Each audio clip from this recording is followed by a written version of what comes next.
Hello and welcome to the Craft Witch Corner where I yap and craft. My name is Dex and my pronouns are he, they. Obviously, I just got out of the shower and this is a total spoiler. I completely forgot to record the intro to this video before I started everything, so spoil for my hair, that's okay. I was thinking about trying to cover it up and do whatever, and then I was just like, you know what? It's fine. It's fine, I'm not gonna worry too much about it. Today's video here is just a seasonal vlog. So I would really like to make it a series on the channel of kind of documenting how I go about the turn of the season.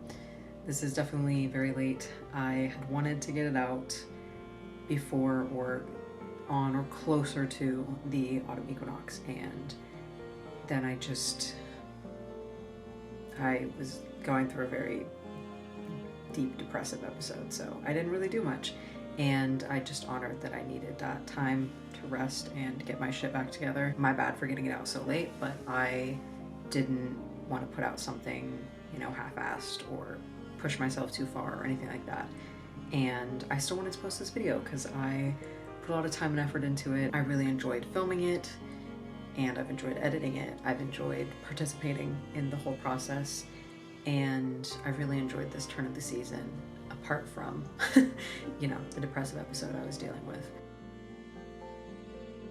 I'm gonna dye my hair because that is one of the main things that I do at the turn of every season. Well, at the turn of like the dark half versus the light half. And it's not like something I really necessarily do on purpose, it just happens every fucking year. This is just when I want to have dark hair. Anyway, so the hair dyes that I have, I don't even know how fucking old these are, but I have darkest charcoal and jet black. They're both the Ion permanent color, so I'm hoping this is going to be enough hair dye for my whole color.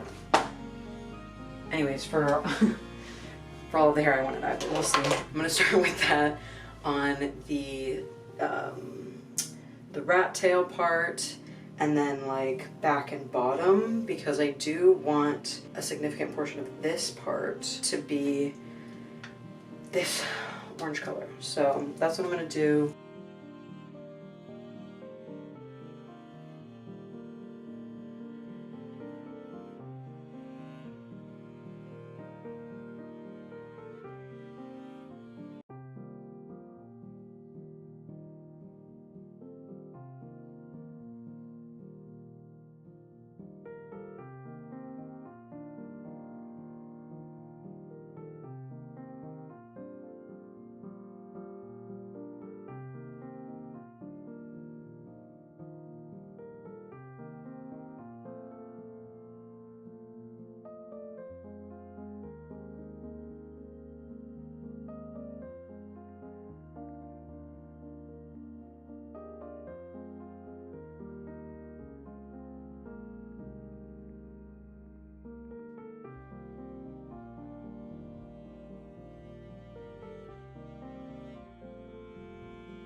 Okay, as you can see, I have a very professional technique. Now, I just kind of fuck around and see, and I've definitely not made this even.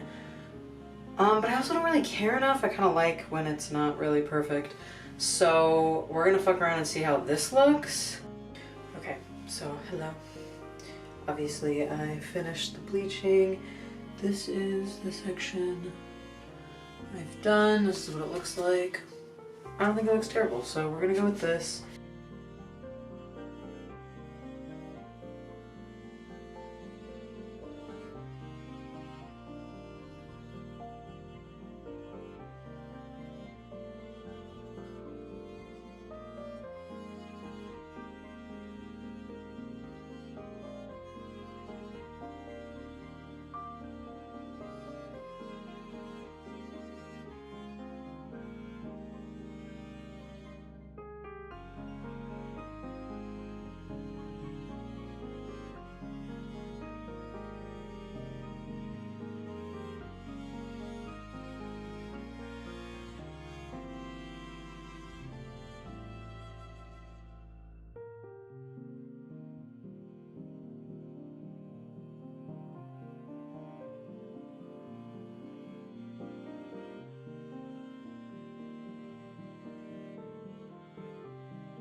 this is how it has turned out. I really like it. It's definitely not perfect, but it was never going to be perfect. Definitely a lot better than what my hair looked like before, and I'm feeling more prepared for the autumnal season, so yippee.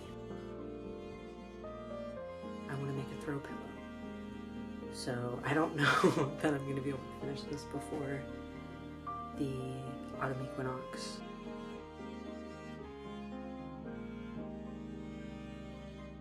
And get it out before then, but I'm just going to get it out when I can, and that's okay. I feel like this is small enough that it's reasonable I could finish this in a somewhat reasonable amount of time, but it's big enough to be not a useless project. So right here, I have all the stuff, and I'm gonna do that. What I've done is cut out all of the shapes, 4 for each side, approximately the same size. I'm gonna sew them together, and then I'm gonna place them on here and see how much I fucked up. No, I'm gonna see if I need, like how big I need the middle ones to be, and if I need anything on the edge.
First, I started with a basting stitch while it was pinned, and then took all the pins out, and then just did a stitch to get the lining and the patchwork part sewed together. I just used the back stitch. So both of those are ready, and I definitely fucked up a little bit and had to like cut some edges off, and then just like I folded it over and sewed it and just decided that would be fine. On this one it happened like 3 times, but that's okay. Now I just wanted to add some like fun quilt stitches over top. These are my like patch pants that I've made, and I've just been using them to practice different embroidery stuff on the back. Hopefully you can see this, but I've been practicing with the rose stitch here on this leg. So I figured it's not too out of place for me to practice some other stitching techniques on the back, so I might just do that and just have this be like my little practice thing, and that's kind of fun and in keeping with the kind of style of them, which is very mismatched and just, you know, a bunch of colors, a bunch of styles, a bunch of different shit going on. So yeah, so I'm gonna go with this one.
I wanted to talk about it a little bit and about the experience of making it. I hand sewed the whole thing.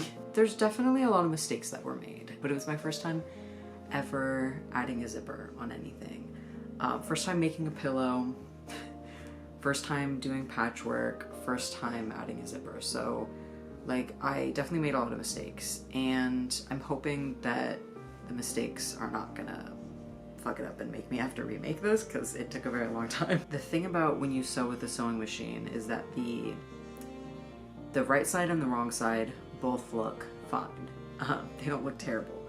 The thing about hand sewing, at least the stitch I was using, which is just like a basic back stitch, the wrong side of it does not look good at all. To make a long story short, the way that you sew it, the right side of the fabric ends up being the wrong side of the stitching. And next time I would maybe do like a basting stitch along the zipper, like where I'm supposed to be stitching for the zipper, so that way I could have, you know, flipped it to the right side of the fabric and then done the proper stitching on this side so that this looked nicer. I'm not sure. And I mean, also, like, obviously if the fabric was all one color and I got thread, like I was using thread that matched the color of it, then it wouldn't be as obvious as well. It doesn't look as noticeable on the parts that are white here. But anyways, the other mistake, I don't know how this happened, but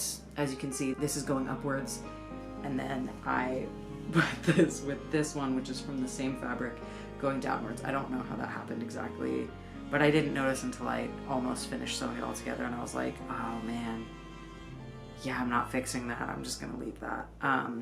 And you can definitely see some parts where the stitching is being pulled a little bit, and then also like this part where somehow this little bit of the jeans fabric didn't get properly sewed in. Like, I don't know how that happened. I also like couldn't get some of the corners all the way pushed out. I may fix that later, but I'm also not too worried about it. But I really enjoyed the process of it, and of course I love hand sewing, and I love the process of hand sewing. I think the next time I do this, I would definitely like to make a pillow with just like one fabric rather than, you know, doing patches, and then just kind of work on my embroidery skills with that. I think that would be a lot of fun.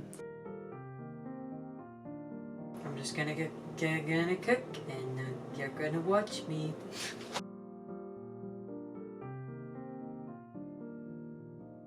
So we have our beef here. I'm doing slightly differently than the recipe that I'm following, in terms of like I'm taking some stuff out, but also I have 3 pounds of beef and I don't really want to just have 1 pound left, so I'm doing this, and then I'm going to do 1.5 instead of 1 pound of potatoes, and I'm just going to kind of slightly like add slightly more. I still only have 1 onion, so I'm still just going to use 1 onion, but as far as everything else, I'm just going to use slightly more than directed to compensate for the 1 pound extra of beef. It does also call for flour in this, but I'm gluten-free and I don't have very much of my gluten-free flour mix, so I'm going to use the cornstarch instead for this.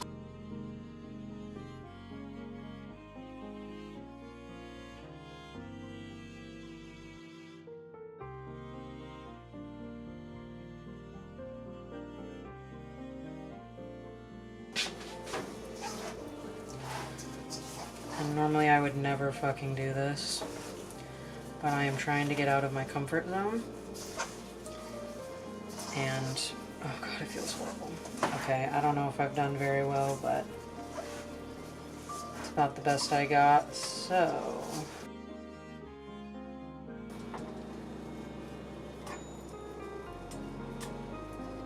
Also didn't really say much of anything.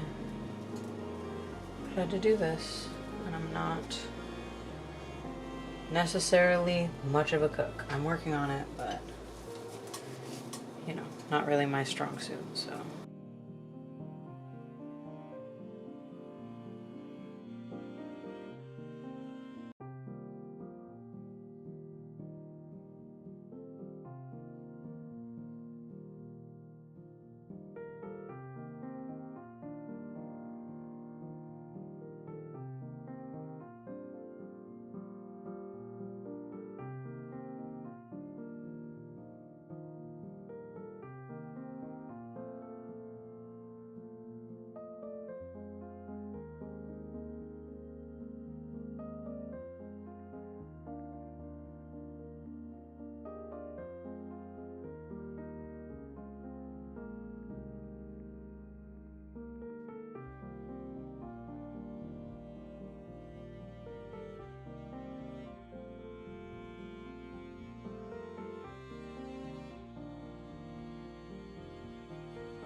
all of these things are things that need to find new homes, so I'm gonna deal with that in a bit. And then all of this is stuff that is staying on the altar. One of the things that I wanted to talk about is cardinal spirits, and I am by no means an expert, but I was inspired by the Witch of Southern Light, Marshall, and he was talking about this book, Traditional Witchcraft, A Cornish Book of Ways by Gemma Gary. She kind of lays out a way of working with these 4 cardinal spirits, and I have just started to loosely adapt that for myself, and I'm working with 1 per season. So I started on the first day of summer, on the solstice, with the rabbit spirit. She works with the hare in hers, but like where I live, rabbits are more common, and I'm just more familiar with them, so I was like, that makes more sense to me. And now that we're moving into fall, it is the season of the toad. Again, kind of same deal. I'm not super familiar with toads, but I grew up around a lot of frogs, and I grew up going frogging. So I'm gonna work with the frog instead of the toad. But still, kind of same deal. Just before I started taking down my altar, I kind of did a very casual ritual where I was just giving a final offering to the rabbit spirit and saying goodbye.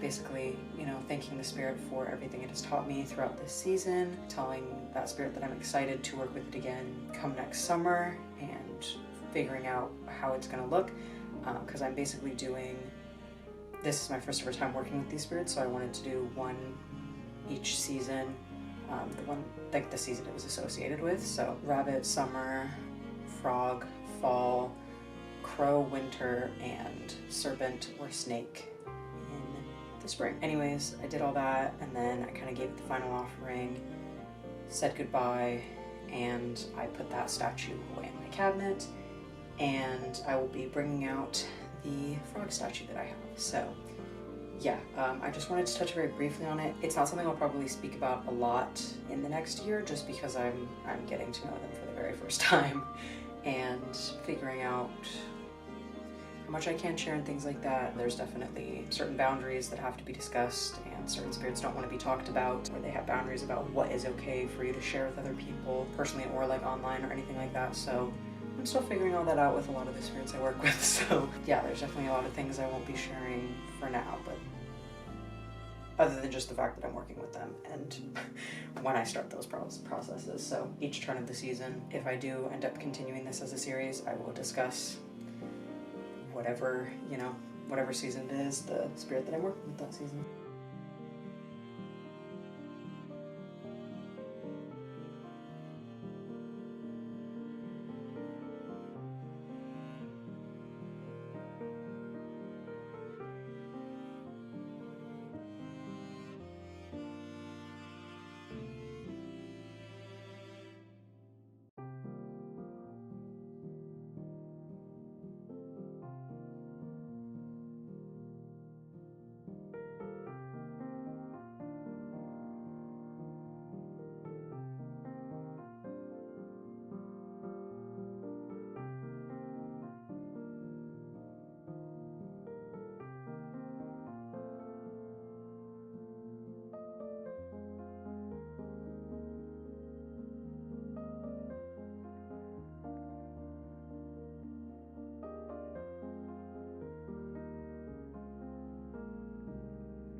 today is the autumn equinox, and I had somewhat been hoping to have this video out by today, but then I realized, like, oh, part of my turning of the seasons includes the day that it becomes fall, so I decided that I didn't want to do that, and also I didn't want to rush to get something out by a certain time. At least currently, I'm not really too concerned about getting videos out by a certain time or getting a certain amount of videos out. I want to kind of try to work on the quality of those videos and only put out something that I really care about and that I really put a lot of thought into. I don't want to rush my process or force myself to put out something that's unfinished to my standards, which I need to make sure I'm having, you know, achievable standards for myself and not like pushing myself too far, searching for perfection. But there's a difference between like letting perfection get in the way of progress and putting out shitty stuff just because I want to constantly be putting stuff out so that I can, I don't know, you know, so I want to make sure that I'm kind of balancing that. I just being realistic. But anyways, today one of the first things I did was kind of start the process of closing out my summer grimoire, which is something I'm going to talk about in a little bit. So that was kind of one of the first things I did. But then I did a little bit of spirit communication, reaching out to the frog spirit. It wasn't like heavy duty. A lot of I'm not ceremonial. This might be controversial, but I don't cast circles. I have in the past, and it just never really seemed right to me. I don't know, it just doesn't really like, it just doesn't vibe with me. I don't know. Feel free to try to change my mind in the comments if you have strong opinions about it. But for me, it just never made sense.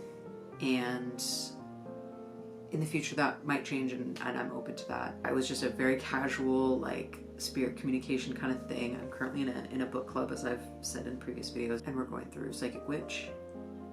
And I did some of like one of the specific exercises from that book, the Psychic Dimmer Switch, whereby you just visualize I do a volume knob, and I just kind of turned it up as a part of a kind of very quick meditation I was doing, and I just kind of introduced myself to the spirit. I had my statue out. I had already grabbed an offering of water, and I just said, hey, this is who I am, this is my name, I'd love to work with you. I've just finished out working with the rabbit, and I'd really love to start a relationship here. I don't have my notes in front of me because this was very impromptu, this filming. And I'm sure you can tell it's very not put together or thought out, but I don't want everything that I put out to be like super curated, you know, with like a whole list of notes of what I'm saying.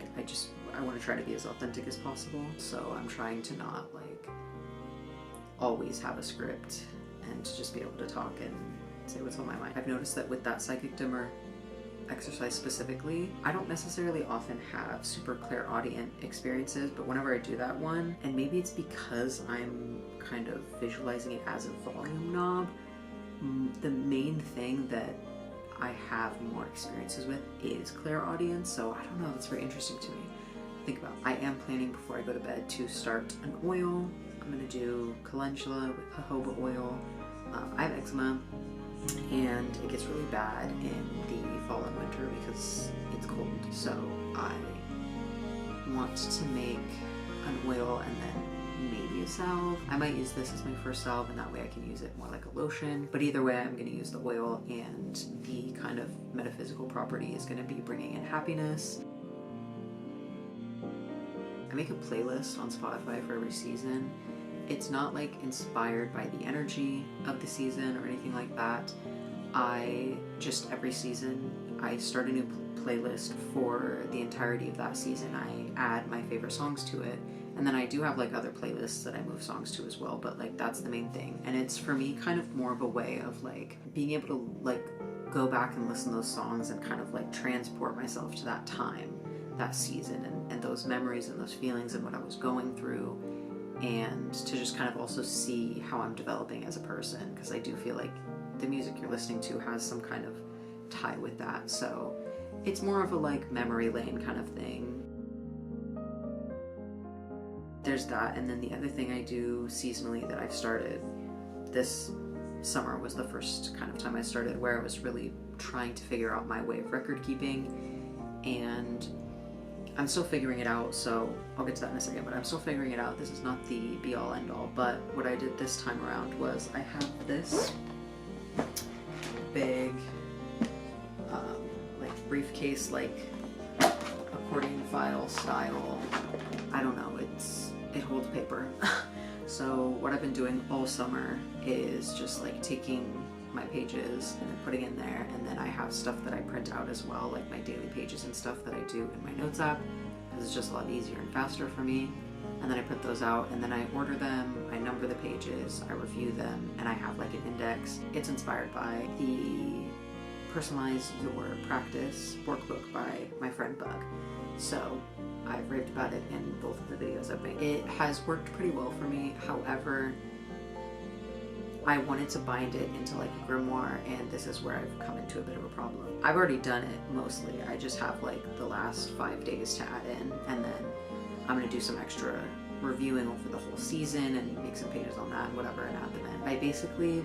I followed this video, not followed, it wasn't a tutorial, but the Witch of Wonderlust made a video about how they were kind of doing their grimoire situation, and they made like a cover. I'll try to link that video in the description, but I just very loosely followed what they kind of did there, and the problem that has arisen for me is because when you normally like bind a book, the pages are like long this way, and then you fold them, and then it's like you read them this way. But I didn't do that. I just had them like regular sheets of paper. I had to hammer holes into all the pages and into the book and the whole thing, and then thread it, and it's not very clean. It doesn't look very good. It doesn't look very good, and I don't know that it's gonna like last very well or work very well, but I'm still doing it, and it's still gonna be fine. It's just definitely not perfect, and definitely not exactly what I shouldn't have done it this way. Yeah, that's the moral of the story. I shouldn't have done it this way. But I really enjoyed it. I made like a cover for it, and I'm gonna put that on it, and then I have some different bookmarks, so I'm gonna be able to like go through and kind of like reference my grimoire. This one is definitely more day-to-day journaling and everything. This is my everything grimoire. One of the things I want to do over the course of, you know, the next couple of weeks, maybe even the next month, is figure out the things that need to go into different places. So anything that needs to go into my spirit work grimoire that I haven't put in there, anything that I want to make into like an experiment, just all that kind of stuff. So I'm gonna take time doing that, but that's like a lot of what I've been doing today, is just working with the grimoire and kind of closing out that. But I realized I didn't want to do that process again. So instead, today I bought a few things. I got these little like post-it note flag thingies. This is just for help with like tagging stuff, because I want to have more of an easy reference. I don't know how useful this is going to be, but we'll find out. Then I also got this hole punch so that I can easily punch holes in pages. That was, by the way, originally why I didn't get a regular binder, and why I have done it this way, is because I didn't want to get a hole punch. I decided, I was like, okay, I need to just get one. And then I just got this, I think this is a 5-inch, 4-inch. Yeah, I think it was a 4-inch, I don't know. Anyways, it's this big one, and it's got the like slanty D-rings, and it's huge. I want to make a cover like I made for Summer's Grimoire for the binder for fall, and I'm not going to do that anytime soon. I'm gonna leave that as a project for closer to the end of fall, I think. I might put stickers on it though, because I do love a good sticker. I just finished putting my summer grimoire together. It was a labor of love. It's definitely not perfect. It's not really something I seek in my art anymore, or in my practice. You can't tell because it's just on my lap right now, but it does not stand up on its own, which is not really an issue because I don't foresee a situation where I'm trying to read this book while it's standing up, right? So I don't really think that's going to be a problem, but the base of like the book part is just cardboard. Just one sheet of cardboard per side, and then one in this side. I was not seeking perfection with this in any way, shape, or form. I was just seeking a way to bind this into a book. It's not great, but since it's just for me and nobody else, it doesn't really matter. It took a really long time to get this finished, and I'm incredibly dissociated. So I apologize, you can probably tell, maybe, I don't know. I'm struggling to just focus on anything right now, but I really need to get this done.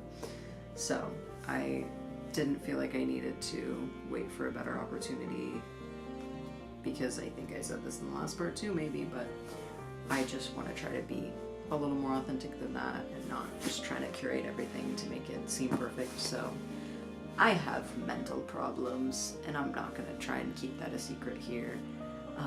It's not a secret in any other part of my life, so I don't feel the need to hide that here either, and that is definitely something that in future I will talk about, but it's not super relevant here other than just to say I'm very dissociated. I just kind of sewed things haphazardly, all by hand, because I always sew by hand, and binded things very poorly, and then I put some protection and focus oil. I have a sigil glued in. This cover is just kind of slip on, and then I did glue, hot glue, like the part that goes over the binding bit down. I also made a few different bookmarks. I don't know how well you're gonna be able to see, and I'm not gonna open them and find them, but I just had this little fake leaf, had a little key, and a little pentacle charm. I don't even know if you can see this one at all. And then this one I will grab because I didn't sew it in or anything. I have this, and it's just from the same fabric that I made the cover with, and then this is something I made years ago, and it just says Beautiful Creatures, which is the name of a movie I really like. I am going to, at some point, pick a name for this grimoire and cultivate the spirit of the grimoire, which I believe, personally, can be a whole video in its own about how I work with spirits and what I believe about spirits of certain things. But to make a long story short, I do believe that the spirit of this grimoire has been growing throughout the whole time that I've been making it. The amount of time and effort I've put into writing down all of these things, that investment of me kind of imparts and creates a spirit in this grimoire. And that's what I believe about all of the grimoires that I do. There may be some contention around what I call a grimoire versus what other people call a grimoire, and you know, absolutely people are allowed to have their differences of opinion, but for me this is a very informal one, which I think relates to how my whole practice is. Very informal, very casual. I am not ceremonial by any means. I am definitely a very casual practitioner in terms of how I structure things, just because ceremony doesn't speak to me. Ceremonial magic seems so fake to me. Not to like disrespect ceremonial magicians or witches or anything like that. Like, if it's right for you, then that's super cool. And I'm really interested in the idea of it. I just can't take myself seriously doing it, is all. And it just doesn't speak to me and how I would want to practice witchcraft or magic, or, you know, insert the word you use. It's too formal. It doesn't feel authentic or real to me. It feels very curated. I don't know how many times I can say that without being annoying, but it does. It feels so like only putting forward your best foot and your best face. The way that I practice is just very chaotic and very messy and ugly. I put a lot of intention and energy into it, but I don't do the ceremony. I don't know. I'm excited to see what happens with my new grimoire situation and how that feels going with a regular binder and making a cover for that. Who knows if it's gonna work for me or not. I wasn't sure if this was gonna work for me, and it worked for the season, but won't be what I do continuing on forward. As expected, I'm just gonna keep experimenting and figuring out what works.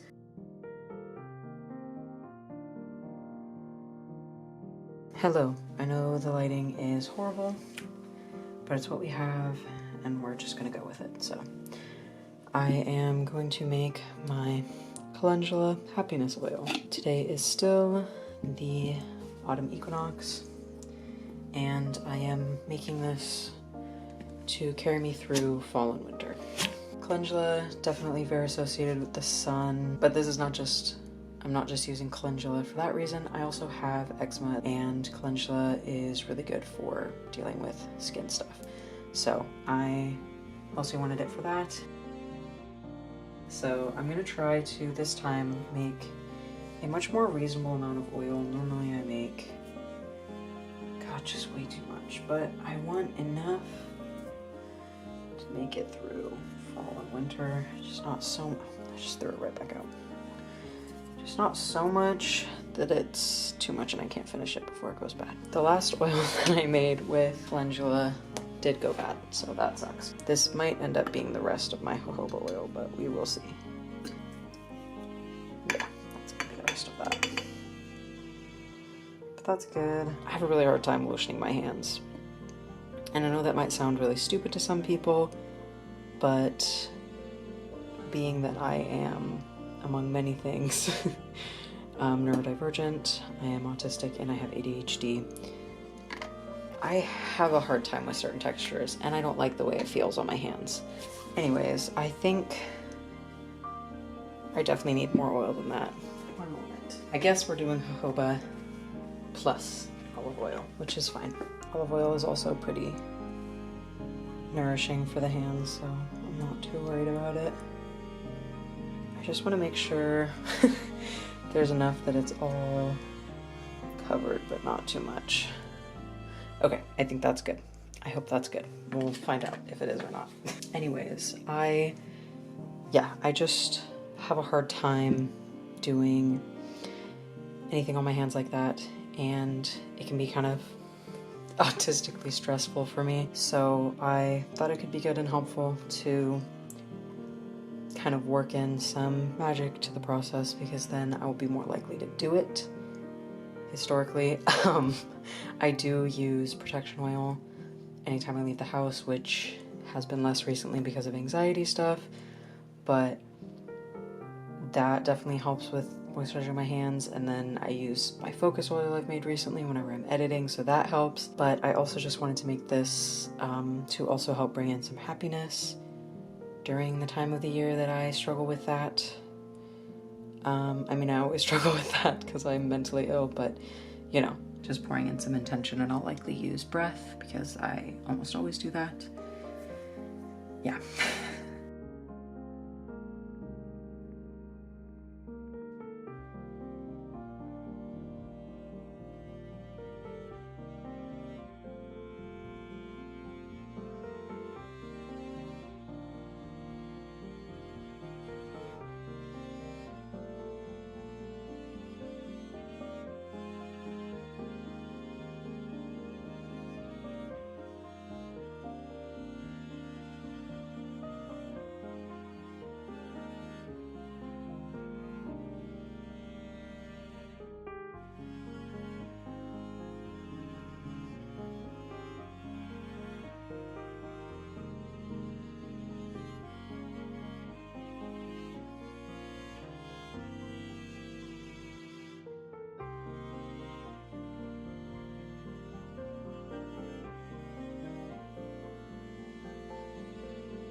Okay, so that's pretty much all I have in terms of the oil. I hope I've added enough oil. I think I have. I think you're usually supposed to leave an inch or so on the bottom, or on the top, whatever the fuck. You're supposed to leave some spice. That's just oil, no herb. Hopefully this isn't gonna mold, but if it does, I will learn something new again. So I've learned every time I've made a mistake. Once this is nice and ready to use, I'm just gonna strain it with some paper coffee filters and put it into a dropper bottle. Thank you so much for watching.